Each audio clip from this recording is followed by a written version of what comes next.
Hi, everyone. Thank you for joining us today. We'll just take a minute here and make sure that anybody who is looking to join us today is able to get on and log into our webinar. So I'll be back shortly to kick us off.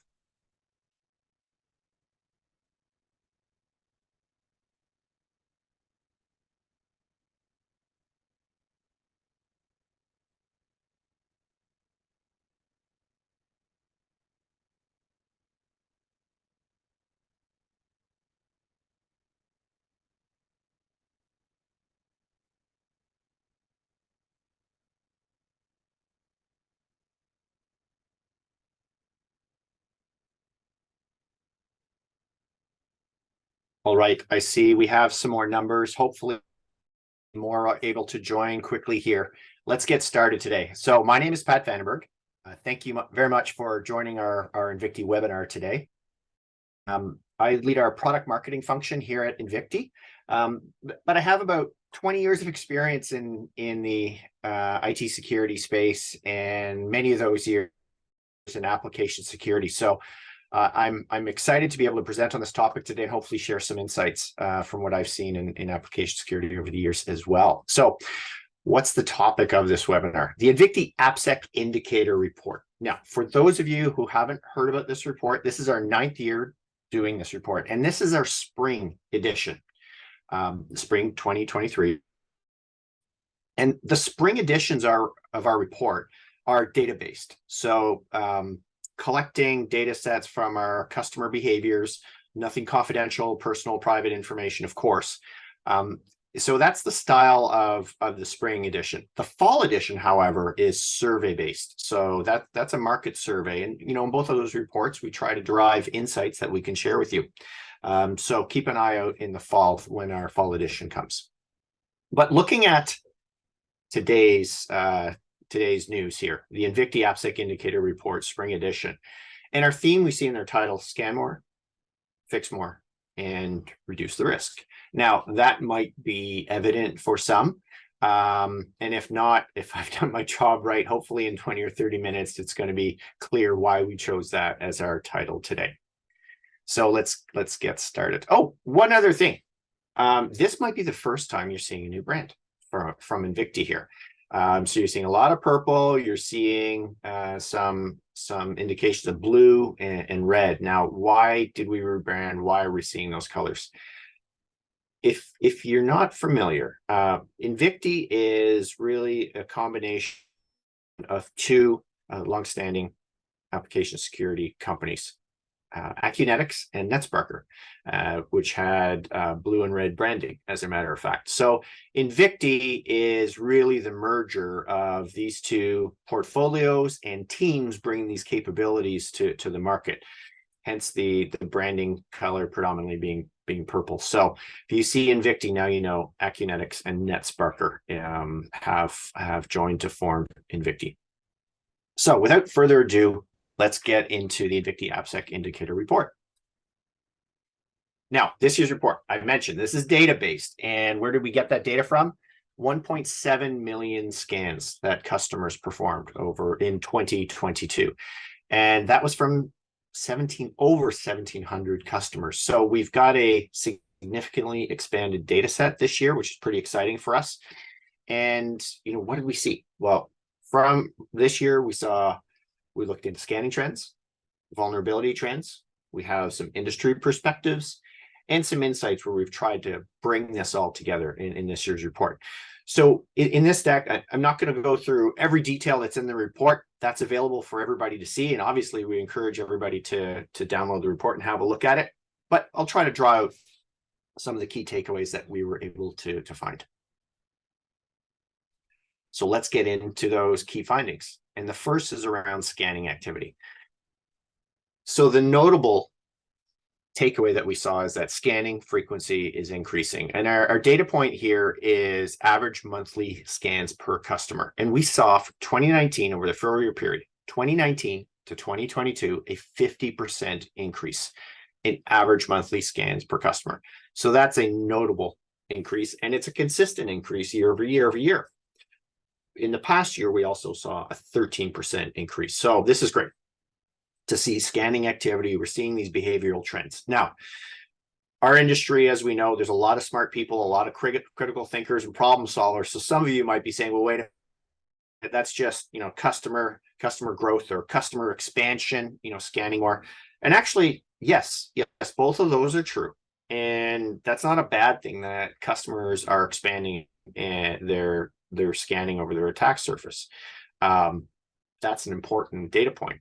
But you might question the scanning increase. So what we also did then is we looked at scanning rate per target, per application, per target that our products have been pointed at. And we saw a notable increase, as we see in the purple here on the graph as well. In fact, 46% from 2019 to 2022. So what this tells us is, looking at a couple of different dimensions, scanning frequency is on the rise. So this is a positive move for application security programs. Perhaps a sign of the increased need, perhaps a sign of maturation of the programs being able to handle the increased expansion. Certainly a sign of the product capabilities, ability to scan quickly and efficiently within the desired windows. So all of these points are notable. And we also tried to take another slice then, looking at it by company size, slicing between enterprise and SMB. And in both organizational segments, we saw increases. 41% increase for enterprise year over year, or over the 4-year period, and 83% for SMB. Now, SMB is a higher percentage, but the trajectories are similar for both enterprise and SMB. So just stepping back, 3 different slides of lenses, if you will, on scanning activity. And we are seeing clear increase in the scanning activity, which can be due to a number of reasons, but certainly to be able to get here, the customer's ability and capacity, maturity to scan has increased. It's some positive news. Now, let's look at the vulnerabilities that were identified in these scans to see what else we're finding. And the metric here is average percentage of scans with a severe vulnerability. And we group critical and high severity vulnerabilities in a severe class of vulnerabilities. And of course, why we do that is application security programs really only focus on criticals and highs. Predominantly, mediums and lows don't get attention. They aren't as much of a risk to organization, and the bandwidth simply isn't there. And it's certainly not, it's deemed, I should say, not worthwhile for the security and development teams to devote their time too disruptive to the rapid pace of software, but focuses on critical and highs. And what did we see? Well, first of all, from 2019 to 2021, we did see increase in vulnerabilities. Now, is this because of the rapid move to more digitization and applications and web assets being pushed through the pandemic? Likely, we see a little bit of a surge in 2020 to 2021. So that's a likely case, because as we know, this is a bit of a truism where coding and application deployment paces are always increasing, and they're always a priority over security. So security is in catch up. And perhaps that's what we've seen here, where from 2021 to 2022, we saw a 19% drop in severe vulnerabilities across the scans in our data set. Well, that's some great news. Very positive. So to wrap up our scanning takeaways, we saw scanning frequency is up, and we saw vulnerability rates down in the past year. So this is positive. Now, what can we take away from this? What we're seeing is this: the more you scan, the more you find. Not a big revelation there. I think we all understand that. The better you process. Now, what do we mean by that? Well, maybe some analogies here.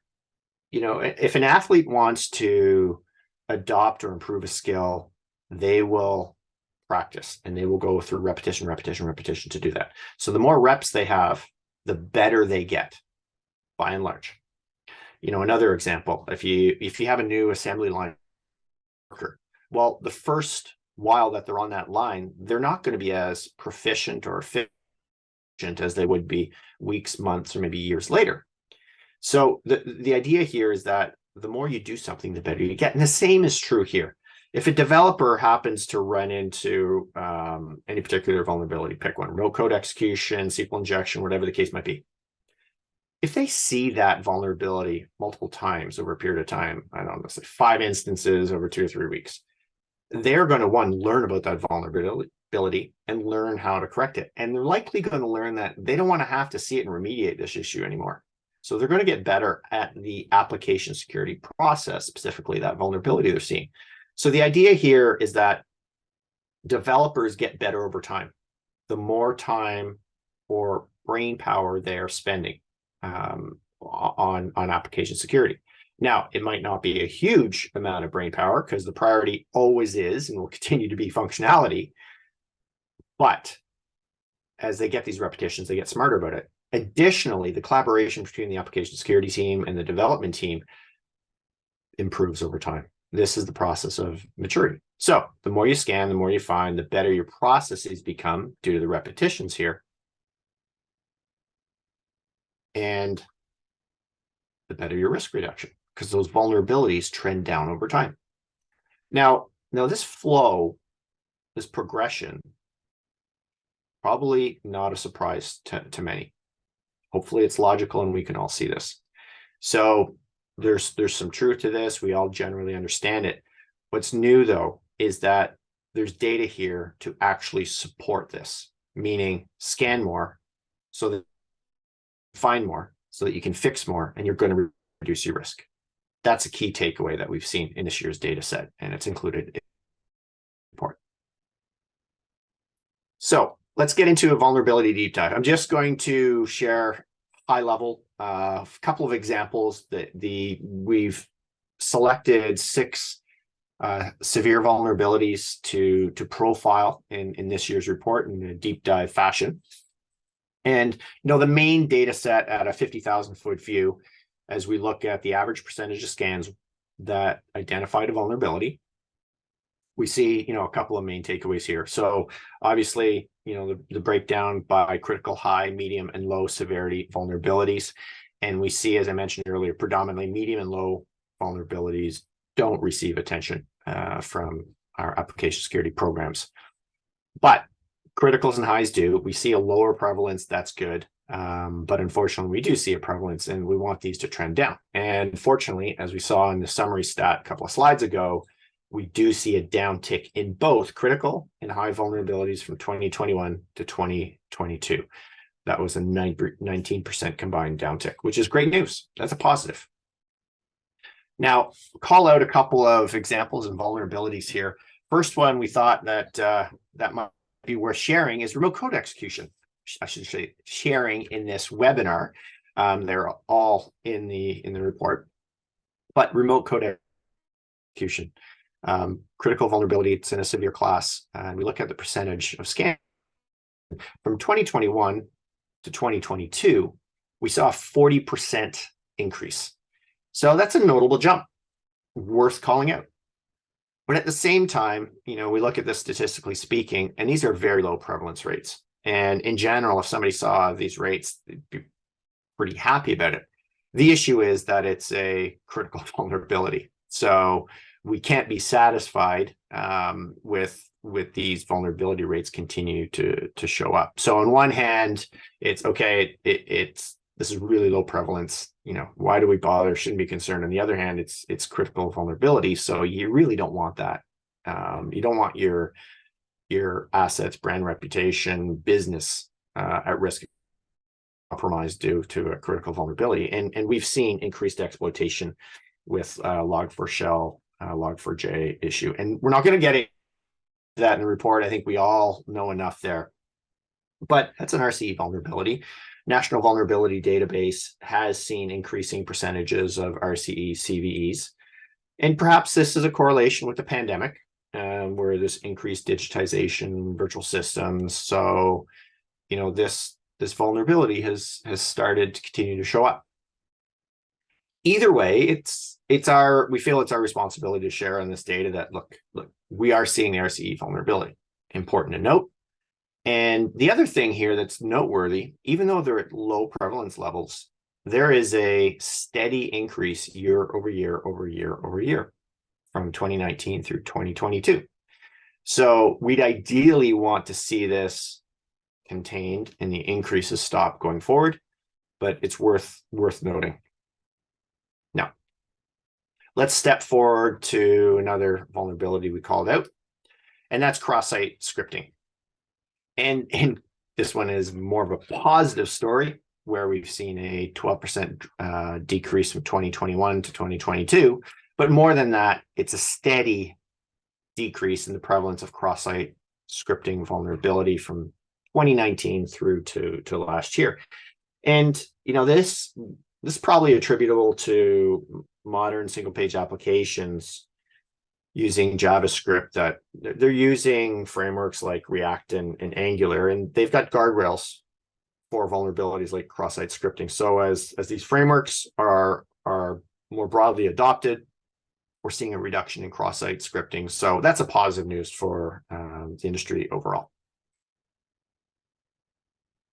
Wanted to share a summary table that's included in the report that gives a nice wrap up of the deep dives across the 6 vulnerabilities that we've profiled here, noting severity, prevalence of that vulnerability, the scope, technical impact, what a worst case consequence looks like, and a quick fix. So quick summary here, obviously not going to go through every detailed cell. It's a bit of an eye chart, but wanted to call that out, that it's worthwhile if anybody wants to see a quick summary on the deep dive side. All right, so quick summary on our vulnerabilities then. We did see limited increase in severe vulnerabilities, such as remote code execution, but they are at low prevalence. So, that's a bit of a mixed positive, negative story there. So there's some increasing, but it's low prevalence, something we want to keep an eye on with critical vulns for sure. But overall, we saw a decline in severe vulnerabilities. So some positive news, something we're definitely going to keep an eye on as we get into next year's data set to see, is there a continuum that's building here on improving vulnerability prevalence in our web applications and APIs. Now, let's take a bit of a shift here and move into an industry perspective.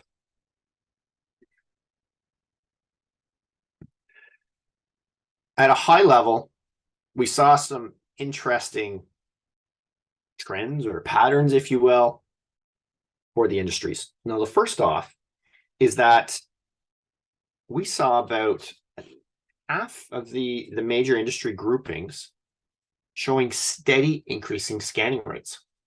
And not that, hey, there's 1 year here or there that was going up, but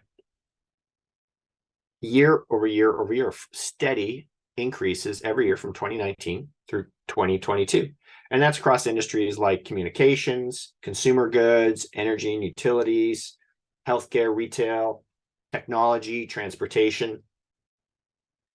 And we feel that this is likely a reflection of improving application security programs, likely having to do with regulatory mandates, executive order as well. And when you have instances like Log4j, you see a surge response in scanning activity. But the good news is for those industries that they're already on a path of increasing rates. Now, there was a couple of industries not called out on the slide, but I just want to make a quick note. Financial services and public sector, government. Both of the industries really didn't have a distinct pattern year over year in their scanning activity. It's more of a kind of steady, maybe there's an uptick, maybe there's a downtick, but by and large, fairly consistent. And actually, in hindsight, this is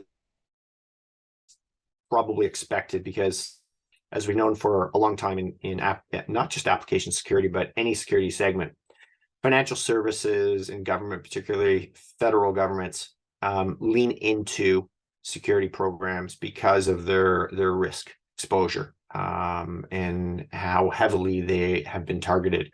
So they've probably gotten to a fairly reasonable or optimized scanning activity rate for their organization's needs, much earlier than other industries. Now, the one that's worth calling out that we definitely want to keep an eye on here is two industries showed steady declining scan rates. Quite an anomaly from the majority collection of industries that are increasing. And this is media and entertainment and services industries. Something that we want to look into further, see where the patterns take us, but very odd to see a steady decrease. And, if we go back a few slides to the takeaways, where if you scan more, you find more, your processes improve, and your risk reduces. Well, the corollary to that would be if you scan less, you find less. Teams don't develop their proficiencies, and your risk is at the very least not reduced, maybe stays, but it could actually increase because you're missing vulnerabilities. So, we would hate to see that happen for sure, but we would encourage these industries to perhaps change this trend and increase further so that they can reduce the risk. Now, that's the bulk of the industries, but there is one outlier industry. I don't know if anybody's picked up on it. I haven't mentioned it yet, but it's manufacturing. And the outlier here for manufacturing is that, their scanning rate or scanning volume was in the range of 3 times as much as the bulk of the industry, average industry activity, or average activity for a company in these industries. So that was definitely caught our attention, and definitely some additional data interpretation and analysis. So what we essentially saw in manufacturing, which is pretty exciting to see, actually, an adoption of dynamic application security testing earlier in the development process, all the way to integrating in the CI/CD pipeline. So there's a subset of our customer base in manufacturing that has fully adopted automated security testing in CI/CD pipelines. And so this is quite notable. We looked at potential reasons why, and reasonable to assume with Log4j instance, more digitization, probably an impact from the pandemic of aspects of the supply chains having to move to more digital mode, that there would have been a commensurate uptick in the scanning activity. So what we saw is a surge through 2020 and into 2021, where 2021 was likely a catch-up of all of the growth in digital assets that came online through the early part of the pandemic. And whether it's the executive order, whether it's the recognition of potential risk of parts of the business being exposed digitally, or response to Log4Shell, it set a new plateau or baseline for manufacturing to be scanning at a higher level. So very interesting takeaways, and we hope to see more industries or organizations in general adopt this automated dynamic application security testing, which makes a lot of sense. It shrinks the window of feedback back to the developer employing a dynamic test on compiled code.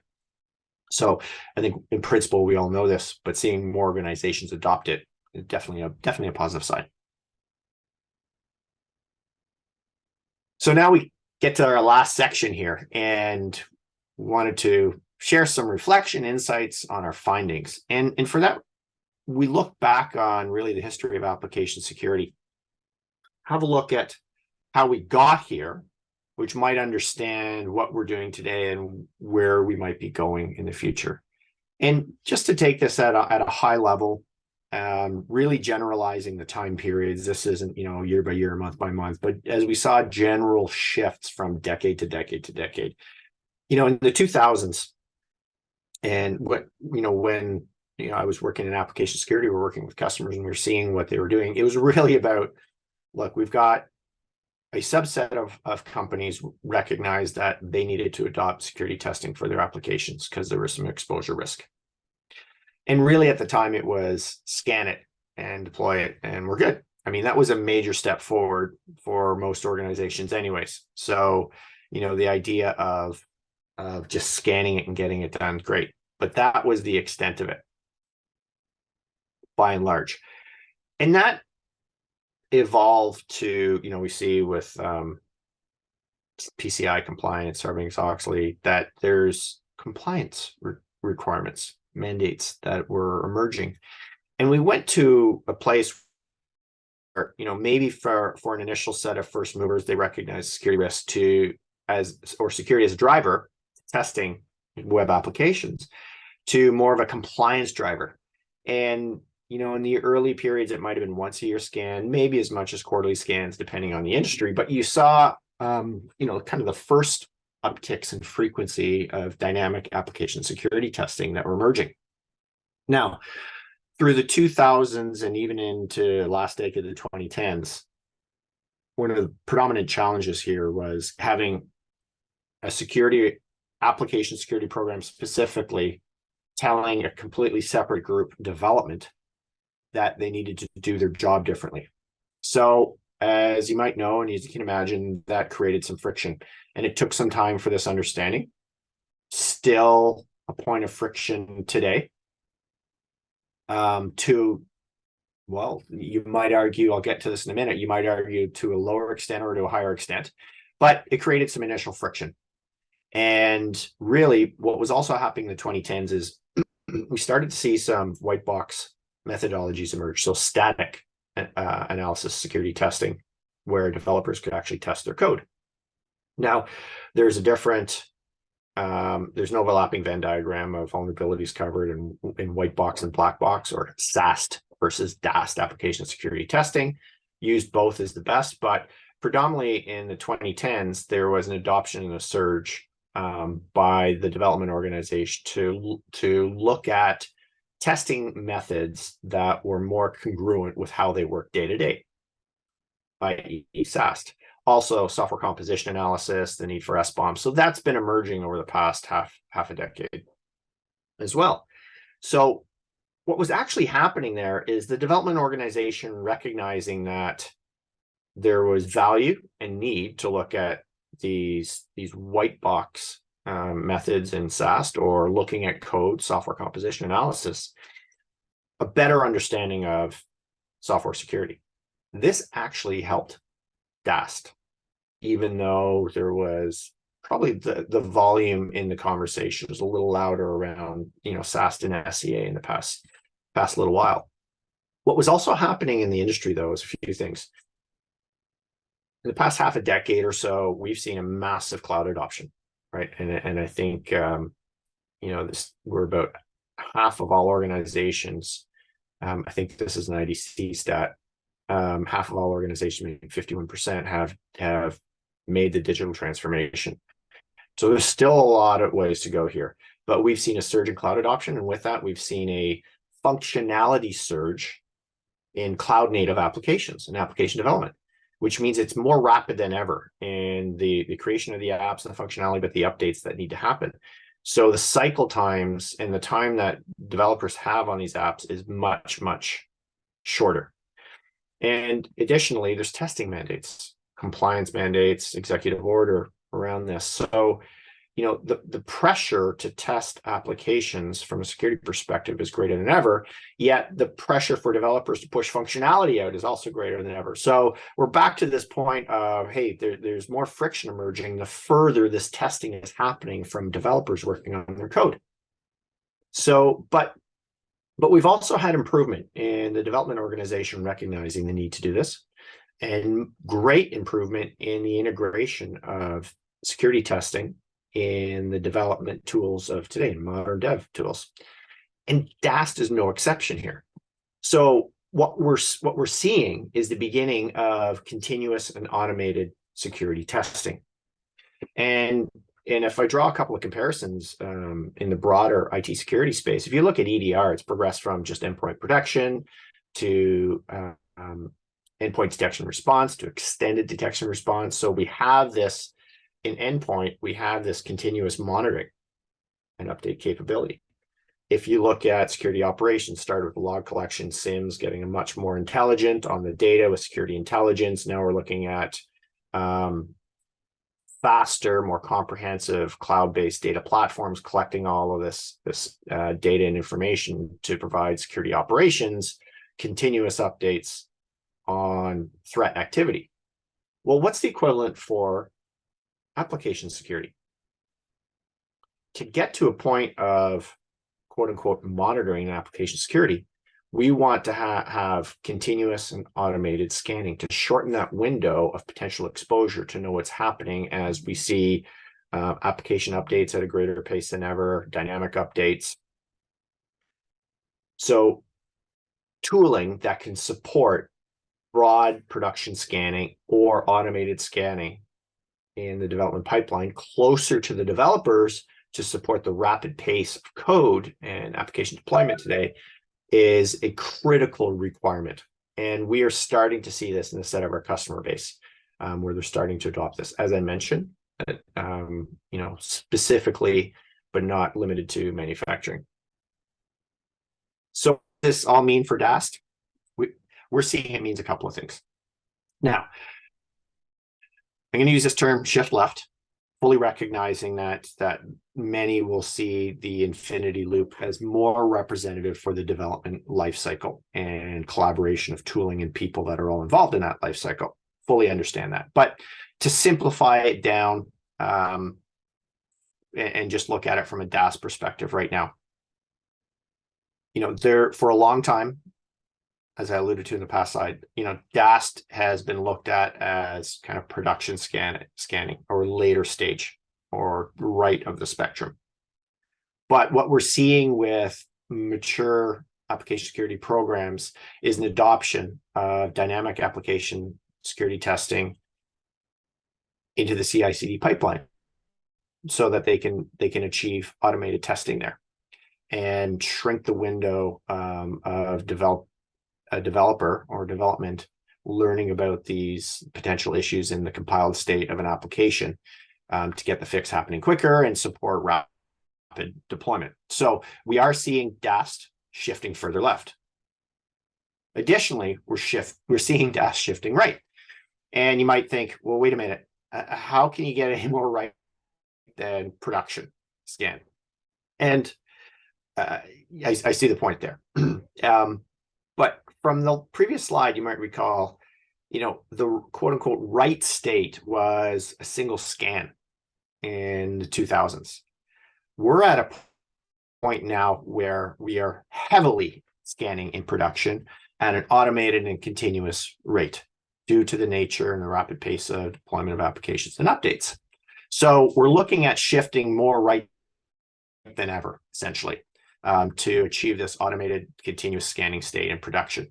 So we really are now seeing DAST shifting both left and right in the application development process to support the security needs of web applications and API security.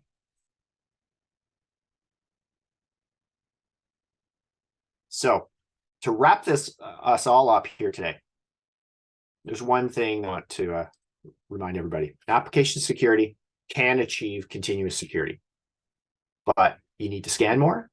That's going to allow you to fix more, and that will allow you to reduce the risk, as our latest AppSec Indicator report has shown with its data set. So I want to thank you for joining us today. Really appreciate you spending the time. Hopefully it was a worthwhile about half hour of your time here. And why don't we move into questions?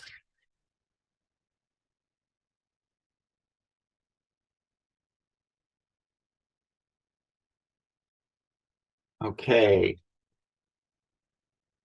Now, I see we have a few questions here, so I'll jump into a couple here.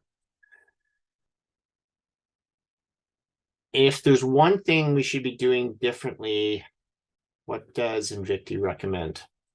I think this one's quite easy for us as we take away from it. The starting point, it's not overly complex. You want to scan more frequently, and the more you scan, the more you're going to uncover vulnerabilities. So, for example, if I scan weekly versus quarterly, then I've now just cut off 12 of 13 weeks in a quarter where I could be potentially exposed from a vulnerability I didn't know was there. And if you're doing this on a continuous basis, you're cutting off these risk exposures from vulnerabilities that you're not aware of. So if you scan more scheduled scans, you're in a much better state to be able to do that. And being able to do that across web applications and APIs, in much better state. So clearly, we feel confident in saying from this data set, increase the frequency of scanning, get scheduled scanning. If you feel it's disruptive, move to adopting disruptive for the development organization, move to adopting it further left, get into CI/CD pipeline with automated testing. So the developers are learning of that issue to remediate well before that code base is finalized. All right, we've got another question. Have you captured the impact of Log4j in this research? I would say yes. Now, this wasn't a security research team project to investigate Log4j. That's long been done by many security vendors and research teams. But what we feel we did see connected with Log4j, Log4Shell, is a response by the market to scan. So initially there's a panic response to make sure to identify whether they're exposed or not, certainly in critical applications. So we saw initial surges in scanning, but we also saw new plateau levels in scanning jump. There's some settling because there'd be a short-term surge, very understandable, but the settle down plateau, if you will, was higher than in previous years before Log4Shell. So I think there was a learning and recognition from what this incident exposed or potentially exposed for organizations, and the response there was really to try to mature the application security programs, leverage the tooling that was available, and even expand or evolve the tool sets to be able to support a move towards a more frequent scanning, potentially automated scanning, and inching or stepping towards that state of continuous automated scanning. Now, one more here. Are there any insights we can share from an industry perspective? I'll recap what we learned, or what I shared earlier that we learned from an industry perspective. So, one, there is the biggest collection or trend that we saw in industries was that there is a notable and steady year-over-year increase from 2019 through 2022. Some standing out were consumer and healthcare and technology, I think transportation. I know I'm missing some, energy and utilities. So that was definitely an important takeaway that we saw. But as I mentioned, manufacturing was the biggest standout here.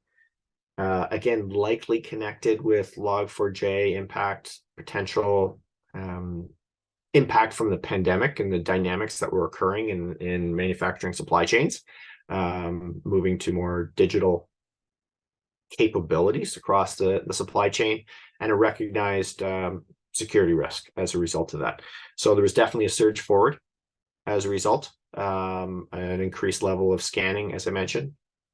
And, we're also seeing an industry here that needs to comply with security regulations to protect sensitive data, critical infrastructure. And I think, if I recall, there's some guidelines and standards that they probably need to answer to ICS CERT, Control Systems, Cyber Emergency Response Team, or NIST, Cybersecurity Framework as well. So, from an industry perspective, we had some pretty interesting insights that came from this report, but more than that, we're actually much keener to see the evolving data set build for 2023 to learn what we can share, derive from this year in our 2024 report. And I think that's all we have for the questions today, unless there's any more. I want to thank you for joining us today.